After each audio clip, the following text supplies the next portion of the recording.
నమస్కారం.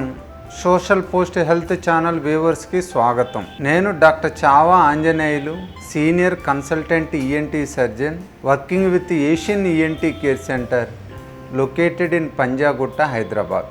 Asian ENT care సెంటర్లో చెవి, ముక్కు, గొంతు సమస్యలకి, మెయిన్గా ఇప్పుడు వినికిడి సమస్యకి, టినిటస్ ప్రాబ్లంకి, వర్టిగో ప్రాబ్లంకి, స్మెల్ ప్రాబ్లంకి, ఎలర్జీ ప్రాబ్లంకి, వాయిస్ ప్రాబ్లంకి, స్నోరింగ్ ప్రాబ్లంకి అన్ని రకాల టెస్టులు, ట్రీట్మెంట్ విధానాలు అందుబాటులో ఉన్నాయి. టిన్నిటస్ అంటే మన చెవులో సౌండ్ రావటం, అంటే బయట సౌండ్ లేకుండా మన చెవులో వచ్చే సౌండ్ని టిన్నిటస్ అంటాం. దీన్ని ఇంగ్లీష్లో presence of sound in the year in absence of external sound, అంటే ఇల్యూజన్ ఆఫ్ ద సౌండ్. బయట సౌండ్ ఉండదు, పేషెంట్ చెవులో సౌండ్ ఫీల్ అవుతూ ఉంటారు. దీనికి అతి చిన్న కారణం నుంచి అతి పెద్ద కారణం, అంటే చెవులో ఉండే ట్యూమర్స్, క్యాన్సర్స్, బ్రెయిన్ ట్యూమర్స్, వీటన్నిటి నుంచి ప్రాబ్లం రావచ్చు. సింపుల్ ప్రాబ్లం చూసుకుంటే గుబిలి చెవులో ఎక్యుములేట్ అయ్యి చెవిలో ఉన్న కెనాలు మూసుకుపోయినా టినిటస్ రావచ్చు. అలానే చెవులో ఇన్ఫెక్షన్స్ వచ్చినప్పుడు సౌండ్ రావచ్చు. అలానే చెవికి ఎప్పుడైనా దెబ్బ తగిలింది అనుకోండి, దెబ్బ తగిలినప్పుడు కూడా చెవులో సౌండ్ వస్తుంది. డేంజరస్ ప్రాబ్లం చూసినట్లయితే లోపల చెవులో ట్యూమర్స్, సిపి యాంగిల్ ట్యూమర్స్ అంటాం, బ్రెయిన్ ట్యూమర్స్, వీటన్నిటి నుంచి కూడా చెవులో సౌండ్ రావచ్చు. ఎక్కువ మందిలో సౌండ్ అనేది మన లోపల చెవులో ఉన్న కాక్లియా అంటాం, అంటే అది హీరింగ్ సిస్టమ్. మన లోపల చెవులో ఉన్న నరాలకు సంబంధించిన హీరింగ్ సిస్టమ్. బయట నుంచి సౌండ్స్ వచ్చినాయన్నీ మధ్య చెవులో ఉన్న ఆస్కిల్స్ ద్వారా లోపల చెవులోకి వెళ్ళి కాక్లియా సెల్స్లో అబ్జర్వ్ అయ్యి అక్కడి నుంచి సౌండ్ వేవ్స్ లాగా కాక్లియర్ నర్వ్ ద్వారా బ్రెయిన్కి వెళ్తాయి అన్నమాట. అంటే mechanical sounds converted into electrical signals. ఎక్కువ మందిలో టిన్నిటస్ అనేది ఈ లోపల చెవులో ఉన్న కాక్లియర్ హెయిర్ సెల్స్ కానీ, సపోర్టింగ్ సెల్స్ కానీ, అక్కడ ఉన్న బ్లడ్ వెజల్స్ కానీ డ్యామేజ్ కావటం వలన వస్తుంది. కొంతమందిలో వేరే కారణాల నుంచి రావచ్చు, అంటే ఆటైటిస్ మీడియా ప్రాబ్లం నుంచి, ఆటోస్క్లీరోసిస్ నుంచి కూడా రావచ్చు. చాలామంది ఏమనుకుంటారంటే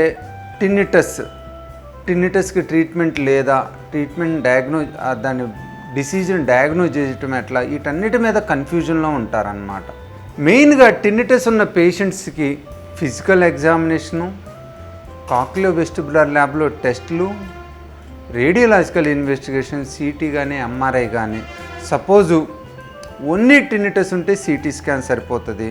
టిన్నిటస్తో పాటు డిజీనెస్ కూడా ఉన్నట్లయితే MRI of the brain, MRI of the year, temporal bone చేయాల్సి వస్తుంది అన్నమాట. సో ఇవి ఖచ్చితంగా చేసుకొని మనం డయాగ్నోస్కి దగ్గరగా వెళ్ళాలన్నమాట. సపోజ్ ఫిజికల్ ఎగ్జామినేషన్లో వ్యాక్స్ ఉందనుకోండి, వ్యాక్స్ తీస్తే చాలామందికి ఆ టినిటస్ ఇంప్రూవ్ అయ్యింది వ్యాక్స్ నుంచి వచ్చిన ప్రాబ్లం అయితే. అలానే ఆటైటిస్ మీడియా, చెవుగోపుకు రంధ్రం ఉన్నా, అన్సేఫ్ ఆటైటిస్ మీడియా ఉన్నా కూడా ఇన్ఫెక్షన్ వచ్చినప్పుడల్లా ఇన్ఫ్లమేటరీ మీడియేటర్స్ అనేవి లోపలి చెవులోకి వెళ్ళిపోయి మనకి సౌండ్ వస్తూ ఉంటుందన్నమాట. సో మనం ఇన్ఫెక్షన్ రాకుండా చూసుకున్నట్లయితే టినిటస్ ప్రాబ్లం చాలా వాటికి తగ్గే అవకాశం ఉంటుంది. దీనికి అవసరమైతే సర్జరీ, అంటే ఆ హోల్ను క్లోజ్ చేయటం, ఇన్ఫెక్టెడ్ బోన్ని తీసేయటం, దీన్ని టెంపనోప్లాస్టీ అంటాం, మాస్టైడ్ సర్జరీ అంటాం. ఈ రకమైన మిడిల్ ఇయర్లో ఉన్న, అంటే మధ్య చెవులో ఉన్న ప్రాబ్లమ్ని సర్జరీ ద్వారా తీసేసి ఇన్ఫెక్షన్ లేకుండా చేసినట్లయితే ఎక్కువ మందిలో ఈ టినిటస్ ప్రాబ్లం సాల్వ్ అవుతుంది. అతి కొద్ది మందిలో ఆల్రెడీ లోపల చెవి కనుక డ్యామేజ్ అయినట్లయితే టినిటస్ ప్రాబ్లం ఉంటుందన్నమాట. సో మెయిన్గా మనకి చాలామందిలో ప్రాబ్లమాటిక్ టినిటస్ ఏంటంటే లోపల చెవులో ఉన్న కాక్లియా డ్యామేజ్ కావటం వలన వచ్చేది. అది హెయిర్ సెల్స్ కావచ్చు, బ్లడ్ వెజల్స్ కావచ్చు. సాధారణంగా ఇప్పుడు పేషెంట్లో ఎక్కువ మందిలో మల్టిపుల్ ఫ్యాక్టర్స్ ఒకదానికొకటి యాడ్ అయ్యి పేషెంట్కి ప్రాబ్లం క్రియేట్ చేస్తున్నాయి. మల్టిపుల్ ఫ్యాక్టర్స్ అంటే సెల్యులర్ డ్యామేజ్ అయ్యే కారణాలు, vascular damage are vascular construction అయ్యే కారణాలు.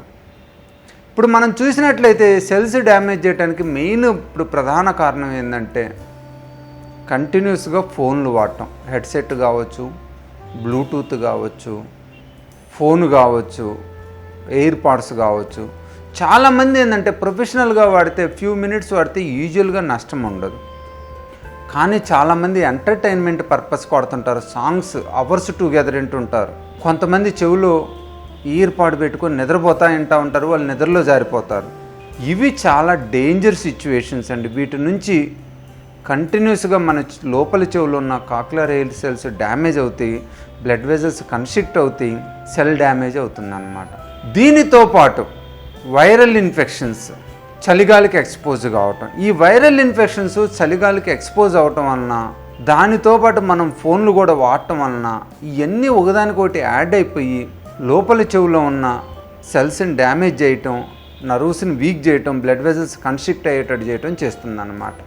వీటితో పాటు పేషెంట్కి డయాబెటీస్ ఉన్న, లిపిడ్ ప్రాబ్లమ్స్ ఉన్న, హైపర్ టెన్షన్ ఉన్న, ఇవన్నీ కూడా ఈ చల్లటి వెదర్లో బ్లడ్ వెజల్స్ని కన్స్ట్రిక్ట్ చేస్తాయి. అలానే థ్రాంబోఎంబాలిక్ ఫినామినా వచ్చి మన చెవి లోపల ఉన్న బ్లడ్ వెజల్స్ని కన్స్ట్రిక్ట్ చేసి chronic ischaemic changes or damage to the cells చేస్తుంటాయి అన్నమాట. ఇప్పుడు చూసినట్లయితే చాలామంది మిడిల్ ఏజ్ అంటే మనం 30 to 50 years చూసుకున్నట్లయితే ఇవన్నీ ఒకదానికి ఒకటి యాడ్ అయ్యి ప్రాబ్లమ్స్, టిన్నిటస్, హీరింగ్ లాస్ చాలామందికి వస్తుందన్నమాట ఎర్లీ ఏజ్లో. ఒకప్పుడు టిన్నిటస్, హీరింగ్ లాస్ అనేది ఓల్డ్ ఏజ్ ప్రాబ్లం, ప్రెస్బయాక్సిస్ అంటాం. ఓల్డ్ ఏజ్లో మనకు లోపల చెవిలో సెల్స్ డీజనరేట్ కావటం, బ్లడ్ వెజల్స్ కన్స్ట్రిక్ట్ కావటం, ఇస్కిమిక్ చేంజెస్ రావటం, దానివల్ల వచ్చేది. కానీ ఇవాళ అరౌండ్ 25-30 years నుంచి 50 yearsలో ఎక్కువ మందికి ప్రాబ్లం వస్తుంది. దీనికి మెయిన్ కారణాలు ఏంటంటే ఎక్కువగా ఫోన్లు వాడటం, ఎక్కువగా ఇయర్ పాడ్స్ ఆర్ బ్లూటూత్లకి ఎక్స్పోజ్ కావటం ఎంటర్టైన్మెంట్ పర్పస్లో, అలానే చలిగాలికి ఎక్స్పోజ్ కావటం. అది ఏసీస్, ఇన్సైడ్ రూమ్స్ అనుకుంటే ఏసీస్ అనుకోవచ్చు, బయట అనుకుంటే చల్లటి వాతావరణం అనుకోవచ్చు ఎక్స్ట్రీమ్ వెదర్స్లో. అలానే మోర్ వైరల్ ఇన్ఫెక్షన్ రేట్ అనుకోవచ్చు. వాళ్ళు చూసినట్లయితే సొసైటీలో వైరల్ ఇన్ఫెక్షన్ రేట్ చాలా ఎక్కువగా ఉంది. దాని నుంచి రికరెంట్ వైరల్ ఇన్ఫెక్షన్స్ వచ్చి అవి చెవిలో కూడా ఇన్ఫెక్ట్ అయ్యి, మనం చూసినట్లయితే కరోనా టైంలో కూడా చాలామందికి హియరింగ్ లాస్ వచ్చింది. వీటితో పాటు యంగేజ్లోనే diabetes, hypertension, kidney problems, autoimmune disorders ఇవన్నీ కూడా ఒకదానికొకటి యాడ్ అయిపోయి మన లోపల చెవిలో డ్యామేజ్ చేసి లోపల చెవిలో ప్రాబ్లమ్స్ వచ్చి దాని ద్వారా టిన్నిటస్, హీరింగ్ లాస్, డిజీనెస్ వస్తున్నాయన్నమాట. సిటీ ఎంఆర్ఐ చేసుకొని సిటీ ఎంఆర్ఐలో ప్రాబ్లం లేదనుకుంటే మనం యూజువల్గా దీనికి ప్లేట్లెట్ రిచ్ ప్లాస్మా ఇంజెక్షన్స్ ఇచ్చి సెల్ గ్రోత్ని ఇంప్రూవ్ చేయొచ్చు, బ్లడ్ వెజల్స్ని డైలేట్ చేసి వాస్కులారిటీని ఇంప్రూవ్ చేసుకోవచ్చు. Over a period of time cell regenerate అవుతుంది, దాని ద్వారా టిన్నిటస్ తగ్గొచ్చు అన్నమాట. అండ్ ఫర్దర్ డ్యామేజ్ కూడా లేకుండా ఉంటుంది. కానీ చాలామంది ఏంటంటే ప్రతి టిన్నిటస్కి పిఆర్పి సొల్యూషన్ అనుకుంటారు. అలా కాదండి.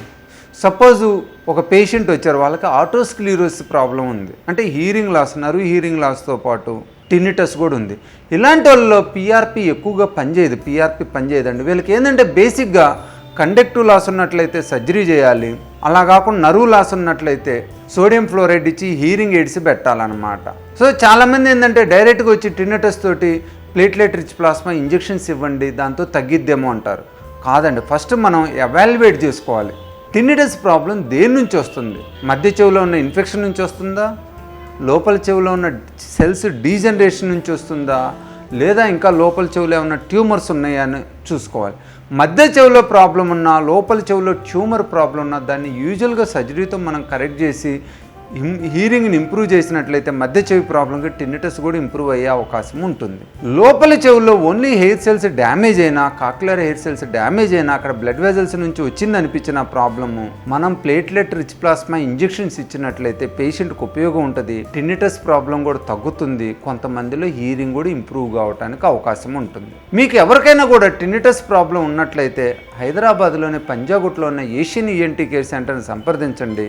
అక్కడ మీకు ఫిజికల్ ఎగ్జామినేషను, కాక్లియర్ వెస్టిబ్యులర్ ల్యాబ్లో టెస్టులు, రేడియలాజికల్ ఇన్వెస్టిగేషన్, సిటీ ఎంఆర్ఐ చేసి మీ ప్రాబ్లంను కనుక్కొని దానికి అవసరమైన ట్రీట్మెంట్, అవసరమైతే ప్లేట్లెట్ రిచ్ ప్లాస్మా ఇంజెక్షన్లు ఇచ్చి మీ ప్రాబ్లంను తగ్గించగలుగుతారు. For further update subscribe social post health channel.